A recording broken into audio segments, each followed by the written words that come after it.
Ben sosyoekonomik düzeyi yüksek bir okulda öğretmen olarak çalışıyordum.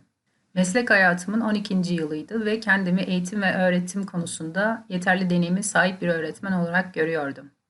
Akademik olarak çok başarılı öğrencilerim olduğu gibi dersin gerisine düşen öğrencilerim de oluyordu. Yardıma ihtiyacı olan öğrencilerimle belirli derslerde birebir ilgileniyordum. Takıldıkları noktalara daha fazla eğiliyordum. Dersimde akademik desteğe diğerlerinden daha fazla ihtiyaç duyan çok tatlı, sessiz bir öğrencim vardı. Ve onunla birebir ders çalışmaya başlamıştık. Derslerde önce ben basit bir örnek yapıyordum. Sonrasında onun da benzer bir örneği çözmesini bekliyordum. Öğrencim renkli, mekanik bir kalem kullanıyordu. Kalemin kapağı yoktu ve kalemin içindeki kurşun sürekli yere düşüyordu. Bu yüzden soru çözümü sürekli bölünüyordu. Öğrencime kalemi değiştirmesi gerektiğini söyledim. Ama öğrencim yeni bir kalem alacak kimsenin olmadığını, evde kimsenin müsait olmadığını söyledi.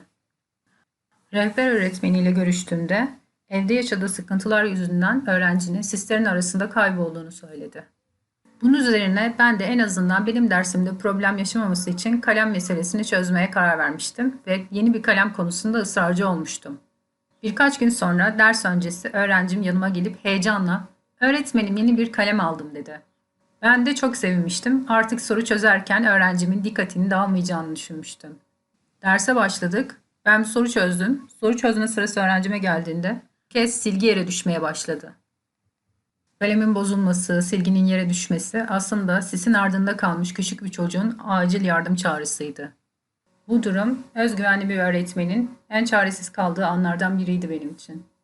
Bir çocuğun sağlıkla, mutlulukla büyümesi için ne kadar çok emek gerek.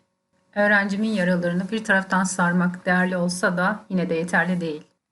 Yaşadığımız bu Covid-19 kapanmasında 1,5 senedir okulun güvenli ortamından uzak kalan bu çocuklar kim bilir hangi sisin ardında kayboldular.